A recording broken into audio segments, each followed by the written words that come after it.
En remote, si vous voulez que votre boîte elle soit performante, il faut mettre des règles, il faut mettre un cadre, il faut définir des objectifs et faire en sorte que les gens ils soient dans le meilleur environnement possible pour pouvoir les atteindre.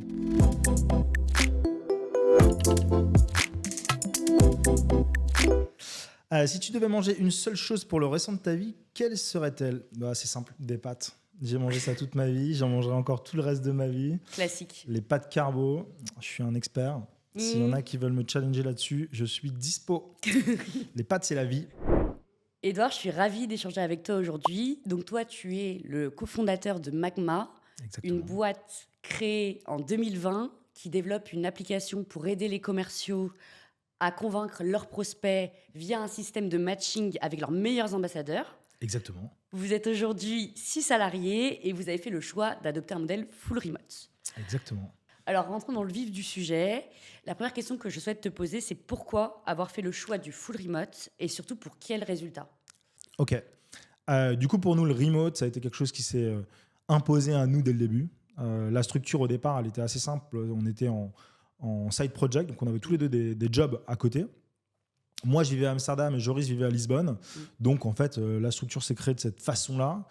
Ça nous a permis de mettre le pied à l'étrier, de commencer à bosser, commencer à faire un premier produit. Et après, on s'est retrouvés fin 2019 à Paris tous les deux. Donc, le premier réflexe a été de trouver des bureaux pour travailler ensemble. Parce que, comme dans toutes les boîtes, il y a un bureau et on vient travailler tous les jours. Et c'est à ce moment-là où, en fait, on s'est aussi rendu compte que les freelances qu'on avait intégrés dans le projet, on perdait un peu le lien.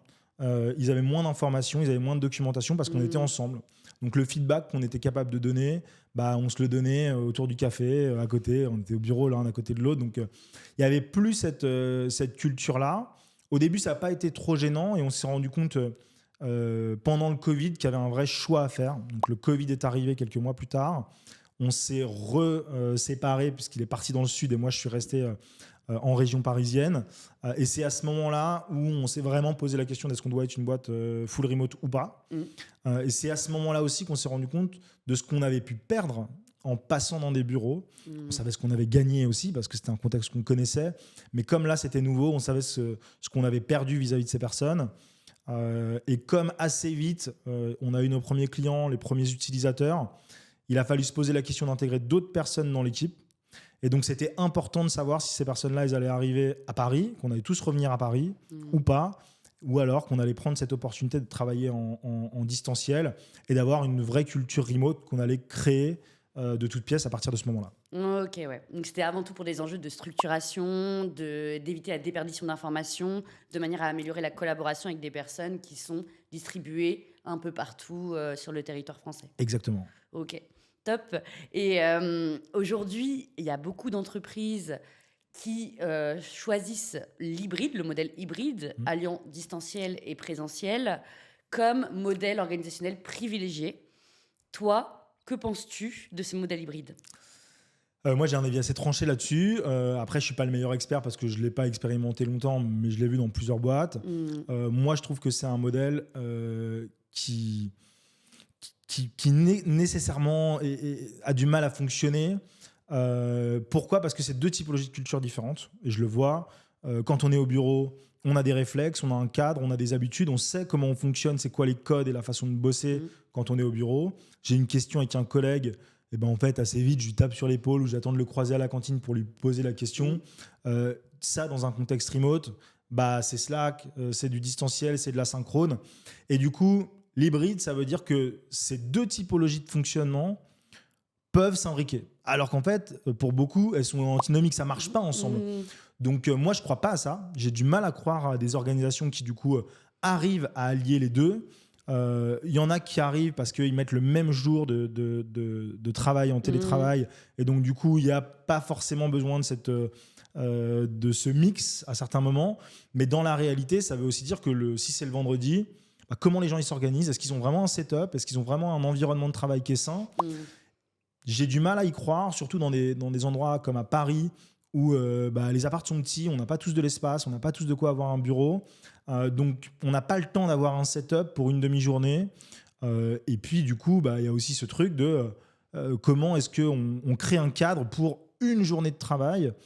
Et pour certaines personnes, parce qu'il y en a qui vont vouloir continuer à aller au travail, c'est le but au bureau, pardon, c'est le but de l'hybride. Donc, c'est une vraie question. Moi, je ne suis pas fan de ce format-là et j'ai du mal à croire qu'on ne perd pas en performance, en culture, en lien, en mixant tout ça. Ouais, ça crée un peu une organisation finalement à 2 vitesses. Exactement. Ouais. Exactement. Ok. Et vous, donc chez Magma, quelle est votre politique justement de travail à distance ? Alors, on a mis plein de choses en place. C'est des choses qui se sont construites au fil de l'eau et qui vont continuer de se construire. Le point de départ qui était vraiment important pour nous, c'est ce qu'on se disait tout à l'heure. Dans un bureau, le cadre, tout le monde le comprend. Ce paradigme d'aller au bureau, tout le monde le comprend. Tout le monde sait qu'il faut venir le matin, qu'à un moment donné, on peut faire des pauses, qu'il y a des machines à café, des toilettes et ce genre de choses, qu'il y a des salles de réunion, de travail, etc. Et que le soir, on rentre tous chez nous. Ce cadre-là, on le connaît. À partir du moment où on crée un nouveau cadre, ces habitudes, ce fonctionnement, il doit être repensé. Parce qu'on ne peut pas transposer tout ce qu'on a connu dans un environnement pour le mettre ailleurs. Ça ne marche pas, à mon sens. Donc, il y a des choses qui se transposent, il y a des choses qui fonctionnent bien. Comme par exemple Déjà, le fait d'arriver le matin au bureau, le fait d'arriver le matin en télétravail, il y a un moment de connexion, de déconnexion qui, pour moi, est important. En tout cas, dans la culture qu'on a créée, on a des horaires de travail parce que sinon, il n'y a pas de déconnexion. Okay. Donc, 9h, 18h, ça paraît un petit peu basique et bateau, mais dans plein d'entreprises, ce n'est pas le cas. Et du coup, ça crée un désalignement entre les différents profils. Il y en a qui vont avoir des enfants, qui vont avoir besoin de s'en occuper le matin et le soir. Il y en a qui n'ont pas cette contrainte-là, donc ils pourraient dire moi, je n'ai pas forcément envie de bosser de 14 à 18h, mais je vais bosser de 18 à 2h du matin. Ok, cool, mais du coup, comment est-ce qu'on collabore ensemble ? À quel moment on a ce moment où, si on a besoin, on est capable d'échanger ensemble ? Il n'y a pas une latence d'échange d'emails, même en asynchrone, d'échange de messages qui va prendre 2 jours. Donc pour nous, ça, c'est des choses qui sont importantes. Après, ce qu'il faut, et mon point avec chaque employé, c'est ce qu'on va appeler l'environnement. Il faut le cadrer assez vite. Et du coup, ça veut dire quoi ? Ça veut dire l'environnement de travail. Parce que dans un bureau, tout est pensé pour travailler. Un bureau, une chaise, une table, un espace, un petit casier, une poubelle, etc. Il faut s'assurer que pour les gens, l'environnement de travail est bon. Et souvent, ce que j'essaye d'expliquer, c'est que le remote, ce n'est pas télétravail. Ça peut vouloir être le télétravail. Il y a des gens qui ont un espace, qui ont un environnement de travail qui est sain. Et il y en a d'autres, ce n'est pas le cas. Et il y en a d'autres, surtout, ils vont avoir besoin ou envie d'aller au bureau pour cloisonner les sujets. Donc ça, c'est un gros aspect de notre politique de télétravail. C'est qu'on fournit à chaque personne les moyens d'avoir un environnement, un espace sain. Donc chacun a un budget mensuel de 300 € individualisé qu'il va pouvoir utiliser soit pour se prendre des bureaux à côté de chez lui, soit pour optimiser son setup personnel. Ok. Et en termes de flexibilité géographique, justement, quelle est la politique de mobilité de Magma ? Alors, c'est un gros sujet chez nous. Sur le papier, on a surtout restreint l'espace horaire pour que justement ce ne soit pas une contrainte, ce 9h-18h. Parce que si tu pars vivre en Australie, ça commence à être problématique. Tu vas bosser la nuit et donc ce n'est pas un environnement sain. Donc ça, ce n'est pas possible. Donc en fait, modulo 3 heures d'un côté et 5 heures de l'autre, on va pouvoir se placer sur le curseur un petit peu comme on le souhaite. Donc ça, c'est important. Aujourd'hui, principalement, on a des employés français parce que on est une entreprise française et qu'on s'est évidemment tourné vers des collaborateurs qui étaient basés en France. Mais on a des gens qui voyagent, qui bougent. Nous, après, cette partie-là, nous, on l'appréhende un petit peu comme si tu déménageais. Tu passes de l'arrondissement, du 2e arrondissement au 4e arrondissement. Ouais, moi, c'est pas mon problème. Dès lors que tu restes dans le cadre, que tu restes dans les créneaux horaires, que ça n'impacte pas ta vie parce que tu vas pas commencer à bosser la nuit par rapport au jour chez nous, en fait, tu peux, entre guillemets, faire ce que tu veux. Les seules contraintes qu'on va avoir, c'est qu'aujourd'hui, effectivement, d'un point de vue légal et social, d'un point de vue juridique, tout ça n'est pas encore très clair d'un point de vue administratif, puisque évidemment on est français, on est résident français, on paye des impôts en France. Quand c'est ce cas-là, en vrai, ça ne change pas grand-chose. Mais dès lors qu'on va commencer à voyager, il y a une notion de où est-ce qu'on va passer plus de temps. De durée, Exactement, dans la longue durée. Et là-dessus, nous, vis-à-vis des employés, ce qu'on leur dit, c'est qu'il faut que vous puissiez rester résident fiscal français, parce que pour nous, à notre échelle, c'est une structuration beaucoup trop complexe à changer pour être capable de fournir des contrats à tout le monde dans les pays différents, en fonction de l'imposition différente, etc. Donc, on essaye de se prémunir de ça. On est assez clair dès le début. Il y a de la flexibilité, mais tout en restant dans le cadre qu'on a fixé. Ok. Peux-tu me parler un peu des valeurs propres au travail à distance qui sont véhiculées chez Magba? Ouais. Nous, c'est le pilier de nos valeurs, c'est l'ownership. Donc, cette responsabilité qu'on donne à chacun. Ça va aussi impacter beaucoup dans les profils de personnes qu'on recherche. Parce que il y a des gens qui sont pas armés pour être responsables quand c'est son premier job. Est-ce qu'on est vraiment responsable pour prendre des décisions, etc. On a évidemment plein d'autres valeurs qui nous caractérisent en tant qu'entreprise, mais celle-là, elle est vraiment importante pour que notre structure remote, elle fonctionne, parce que sinon, on va avoir une problématique dans le travail asynchrone et dans la capacité de chacun à s'épanouir et faire des choses. Quand on est au bureau, comme je disais tout à l'heure, on a une question, on a un point bloquant, on a toujours quelqu'un sous le coude parce qu'on le voit, parce qu'on sait qu'il est passé là ce matin, parce qu'il va repasser cet après-midi. Donc, on a cette capacité, même si on n'a pas de responsabilité, à se référer à nos responsables pour pouvoir faire avancer les choses. En remote, la structure, elle est faite pour que tout puisse être fait de manière asynchrone et au moment où la personne elle va pouvoir avoir de la bande passante pour traiter ce sujet. Donc, évidemment, on peut se slacker en temps réel et les gens répondent, ce n'est pas le problème. Mais du coup, plus on va diluer la responsabilité, plus tout le monde va reposer sur des personnes qui vont être bloquantes si jamais ça avance pas. Donc, si on veut pas ça, il faut qu'on place des gens à chaque pôle et qu'on leur donne la responsabilité. C'est un truc, j'utilise beaucoup cette métaphore. Moi, je leur dis, quand vous arrivez chez nous, on vous donne les clés. On vous donne les clés de ce sujet-là, on vous donne les clés de cette pièce, c'est chez vous, vous en faites ce que vous voulez. L'objectif, il est clair, on l'a potentiellement en plus défini ensemble, donc on s'est tous alignés sur le fait que dans ton périmètre, cet objectif, il est celui-ci. Maintenant, c'est toi qui te débrouilles. Tu viens pas me solliciter tous les matins pour me dire « Ah bah du coup, je voudrais faire ça, est-ce que je peux le faire ?» Non, l'enjeu, c'est tu le fais et on voit. Ça remplit les objectifs. Très bien, tu n'avais pas besoin de me solliciter, ça ne remplit pas les objectifs, bah, on fait un point. Mais il faut donner de l'autonomie aux gens parce que sinon, il y a un peu ce syndrome d'être derrière l'épaule des gens, d'être derrière eux, comme au bureau, et leur dire ça va, ça avance. Ouais. Et faire du micromanagement à distance, c'est complexe finalement. Bah, ça ne marche pas. Ça marche pas, ça fait tout le monde complètement fou. Parce qu'en fait, moi je le vois, hein, il y a des gens qui me disent mais comment tu regardes, est-ce que les gens ils sont connectés, qu'est-ce que tu fais quand ils ne sont pas connectés? Je m'en fous. S'ils ne sont pas connectés, ils sont peut-être en réunion, ils font peut-être autre chose. Il n'y a pas de problème. Et franchement, c'est OK. Moi, de toute façon, on fait un point à la fin de semaine. Si à la fin de semaine, il ne s'est rien passé, il n'y a personne d'autre qui est responsable de ce sujet. Donc, connecté ou pas connecté, si chez toi, les gens ils sont au bureau tous les jours et qu'à la fin de semaine, ils n'ont rien fait, c'est quoi le problème? J'aimerais revenir sur l'une des critiques qui est faite au télétravail, comme quoi ce serait un frein à la productivité. Qu'est-ce que tu en penses? C'est comme tout, en fait. Ça dépend de comment on gère sa politique de télétravail. Ce que je disais tout à l'heure, l'environnement au bureau, il existe depuis, je sais pas, 50, 100 ans. Au début, il devait y avoir des problématiques de productivité comme partout. Parce que c'est un environnement qu'on est en train de créer. On ne connaît pas les codes. Les mecs, ils ont inventé le Fordisme pour faire en sorte que chacun à son poste fasse une tâche, etc., et que ce soit le plus productif possible. Donc, à toute époque, à tout changement de paradigme et de façon de bosser, on a créé des méthodes de management pour être performant. Ça ne change rien en remote. En remote, si vous voulez que votre boîte elle soit performante, il faut mettre des règles, il faut mettre un cadre, il faut définir des objectifs et faire en sorte que les gens ils soient dans le meilleur environnement possible pour pouvoir les atteindre. Donc, évidemment, je reprends mon exemple, mais si tu transposes le modèle d'organisation d'entreprise et que tu te dis, en fait, on passe tout le monde en remote, on garde le modèle, on regarde la façon dont on gérait les objectifs individuels comme avant, en fait, il y a plein de chances que ta boîte elle soit moins productive.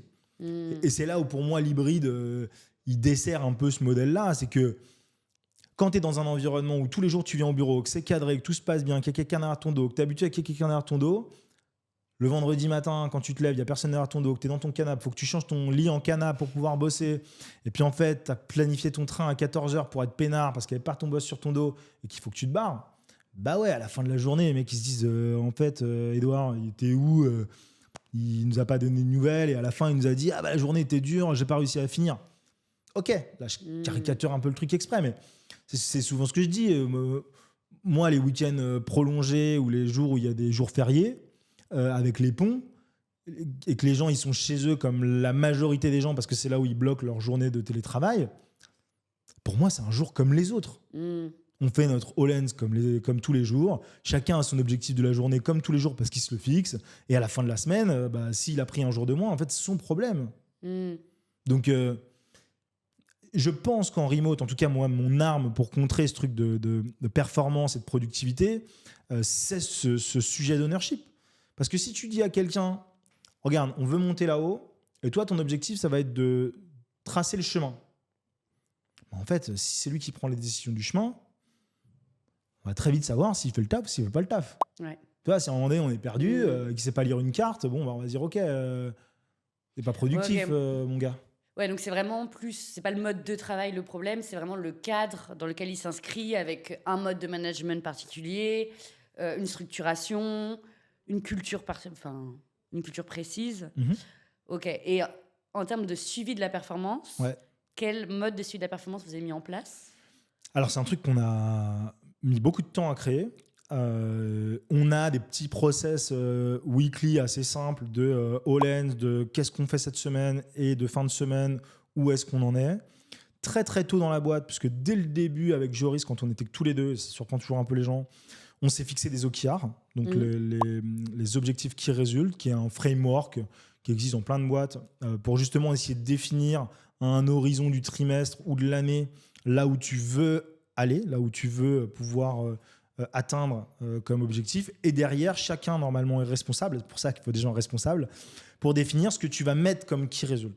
Donc aujourd'hui, on a une structuration autour de ce framework-là, où en gros, de manière collective, chaque quarter, on a la capacité de dire, nous en tant que founder, voilà la montagne, on veut atteindre ici. Okay.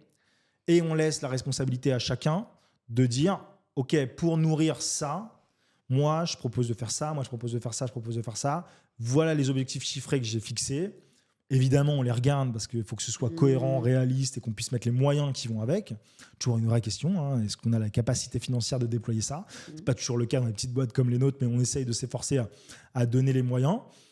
Et ensuite, ce framework-là, nous, on le prend tous les mardis matins. Okay. On regarde où on en est et chacun dit sur quel key result il est en train de bosser cette semaine et où est-ce qu'il a envie de l'amener. Donc, on a créé cet environnement-là et nous, on l'a connecté tout de suite aux enjeux financiers individuels, puisque chaque personne a 15% de variables à la fin de chaque trimestre sur les objectifs qu'on a réussi à résoudre collectivement. Ok. Est-ce que vous avez connu des ratés, des loupés sur ce sujet de suivi de la performance ? Alors, des gros ratés, non. C'est un framework qui est vraiment difficile. Donc, des gros ratés, je ne pense pas. Ça a été long et difficile pour les gens d'appréhender ce que c'est le framework. Comment est-ce que j'ai cette responsabilité d'aller fixer un objectif. Donc, c'est plus que chacun monte en compétence et en maturité sur cette capacité à avancer là-dessus. Ce qui est très difficile à l'échelle d'une boîte qui est encore au début, qui itère, qui cherche son modèle, qui cherche son produit, comme c'était le cas il y a encore quelques années, puisque maintenant on a plusieurs années, c'est que tu as vraiment l'impression que le cap, un coup tu dis la montagne c'est celle-là, un coup tu dis en fait peut-être celle-là, pourquoi on ne va pas d'abord la petite là. Bon, et du coup ça c'est compliqué, c'est frustrant pour les équipes, mais maintenant on a un cap qui est assez clair, donc là maintenant on voit aussi que tout le monde a l'habitude, que tout le monde est assez au carré là-dessus, pour pas faire de mauvais jeu de mots, et du coup c'est plus simple. Il nous manquait quelque chose qu'on a commencé à mettre en place cette année. C'est là plus une dimension performance individuelle et un suivi de la performance individuelle de chacun dans ce collectif. Et du coup, là, on utilise un framework qui n'est pas du tout un framework remote particulièrement. Mais en gros, au début de l'année, enfin, du coup, en fin d'année, en décembre, on demande à chacun de fixer les 3 objectifs sur lesquels il veut progresser cette année. C'est quoi? C'est lui, à lui ou à elle, sa montagne qu'elle veut gravir cette année sur 3 points. Le premier, qu'est-ce que j'apporte à l'entreprise en tant qu'entreprise? Qu'est-ce que je veux améliorer dans l'entreprise? Qu'est-ce que je veux améliorer au sein de l'équipe, au sein du collectif, au sein du groupe de personnes?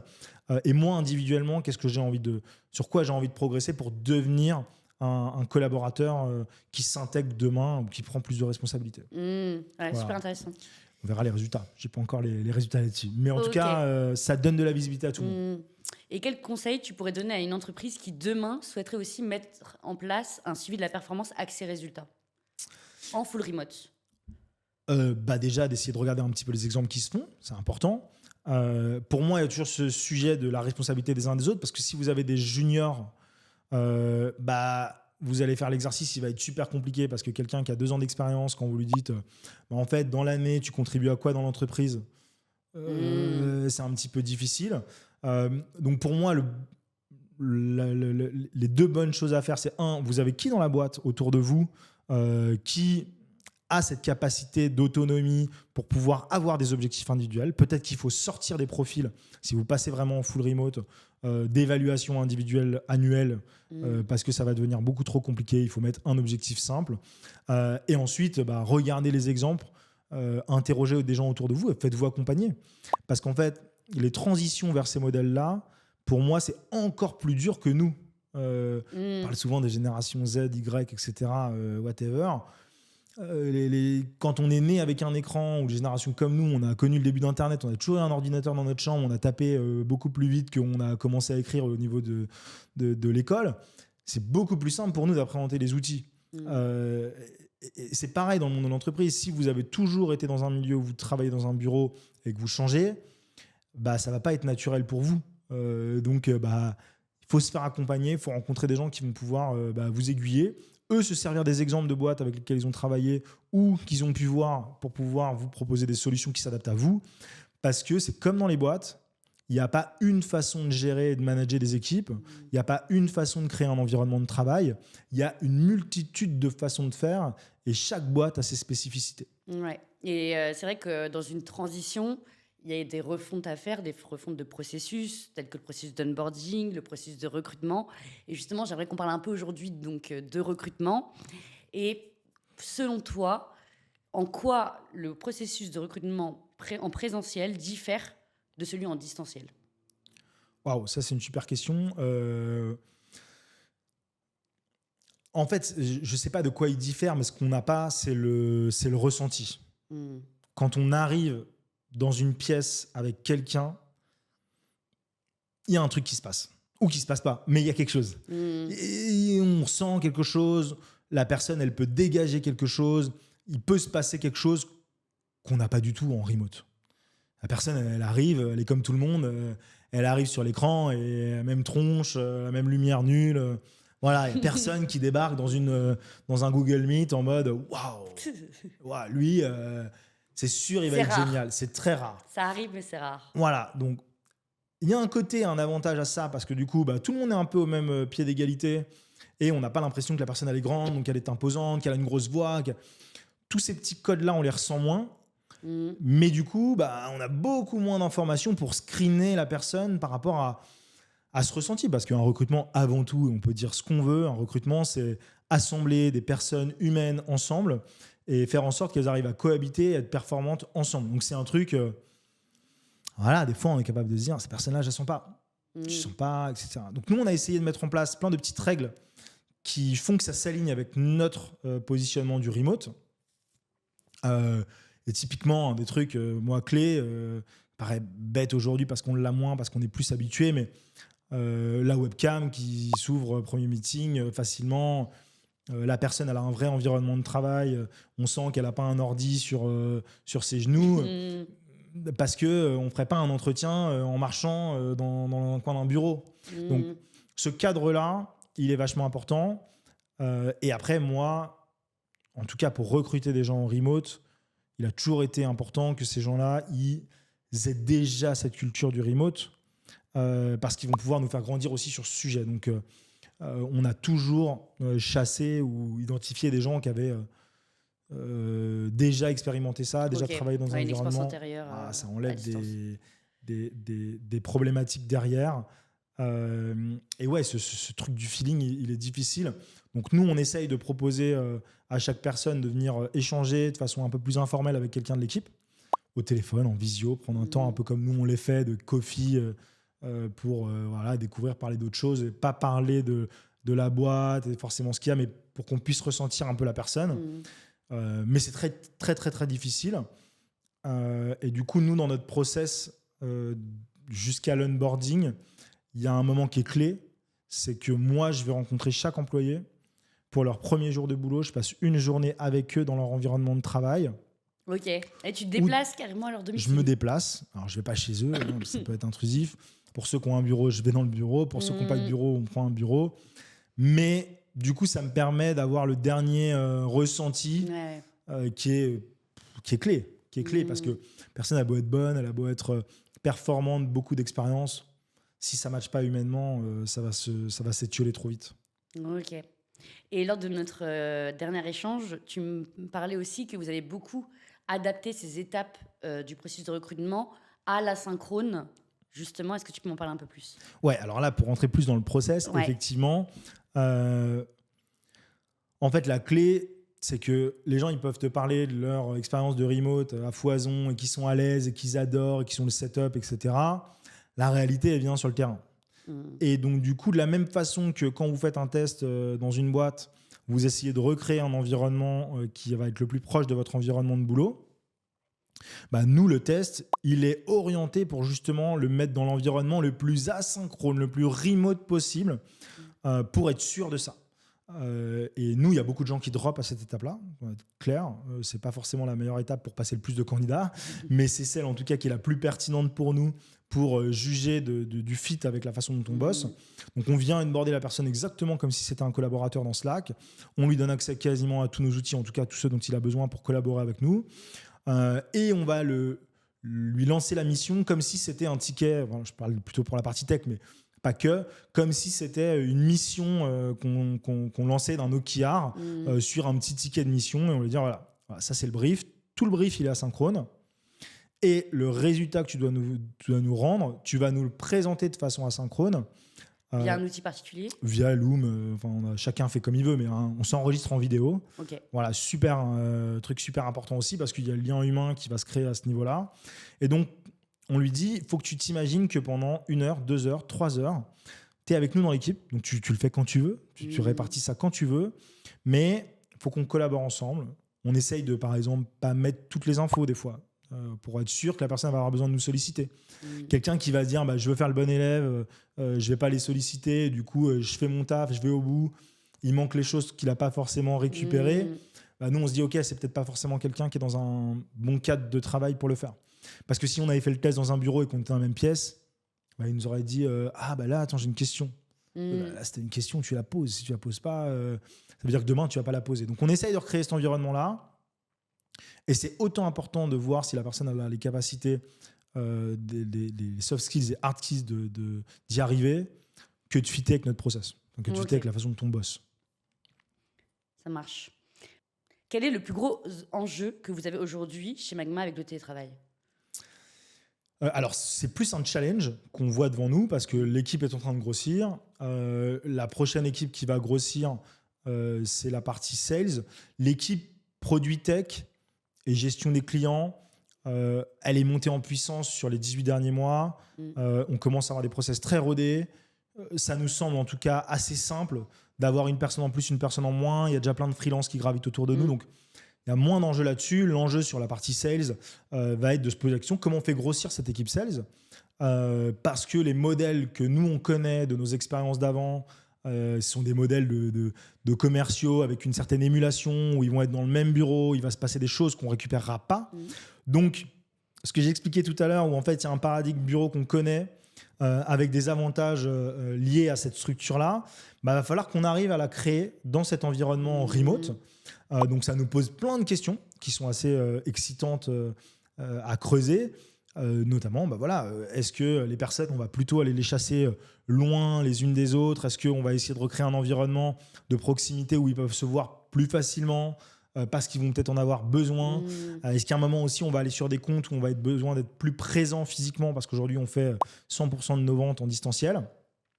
Plein de nouvelles questions qui se posent à nous, qui sont des questions d'organisation générale, aussi de croissance de boîte, parce qu'on pourrait se dire, on choisit un modèle qui va nous fermer des portes, mais qui va nous en ouvrir d'autres. Tu vois, si demain, on se dit, en fait, on va plutôt monter des équipes de sales petites, mais distancielles, mais regroupées à un endroit. Un hub, par exemple. Ça va pas être la même dynamique que si on dit, en fait, on peut avoir des commerciaux partout dans le monde et on ne fera que de la vente distancielle 100% tout le temps. Donc, ça pose des questions humaines, de recrutement, de process, d'émulation entre équipes et comment on fait grossir l'équipe aussi. Ouais. Donc, c'est une nouvelle page qui s'ouvre sur nos problématiques, mais on est ravis de pouvoir la travailler. Et c'est vrai qu'on voit de plus en plus de boîtes en full remote first, qui vont vraiment adapter les rituels en fonction de l'équipe, des métiers, du secteur, du contexte, etc. quoi. Exactement. Nous, on le voit à notre échelle. C'est que là, globalement, on est 6, on devrait être 8-9 durant l'année. Notre rituel de la retraite, notre séminaire tous les trimestres pour se voir, où c'est cool, on n'est pas beaucoup, on prend un Airbnb avec 5 chambres, 6 chambres, 3 salles de bain, en fait c'est ok, des Airbnb à 9, c'est pas possible. Oui. Donc est-ce qu'on a envie d'aller dans un hôtel, est-ce qu'on a...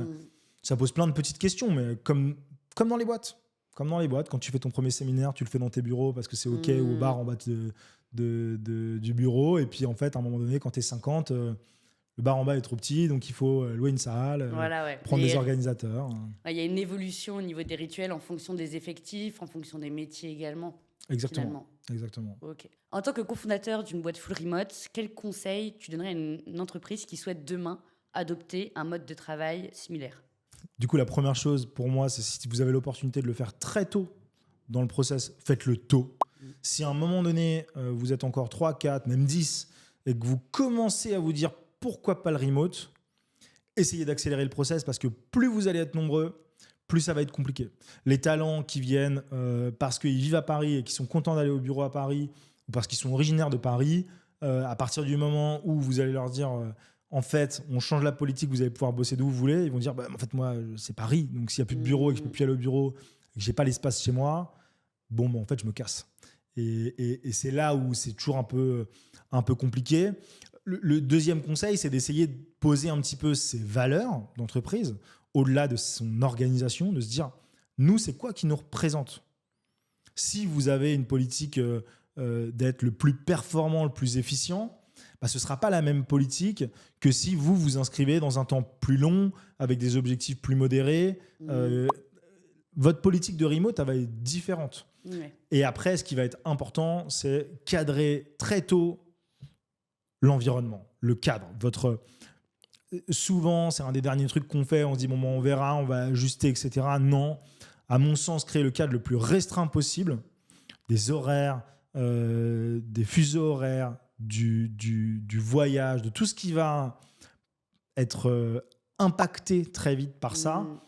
Parce que sinon, trop vite, les gens vont prendre des habitudes qui vont interférer avec la liberté des uns et des autres. Et pour moi, c'est là où on a une organisation qui d'un coup devient à 2 vitesses, parce qu'il y en a qui vont en profiter à max de pouvoir faire tout et un peu n'importe quoi. Et puis de l'autre côté, les gens ils vont en pâtir parce qu'ils vont dire moi je suis dépendant de cette personne et je suis un peu coincé. Donc après, c'est un peu comme tout à l'heure, faut se faire accompagner sur ce genre de sujet parce que c'est pas juste en fait le sujet c'est des bureaux, j'en ai plus, on résilie le bail et puis merci, au revoir, tout le monde chez soi.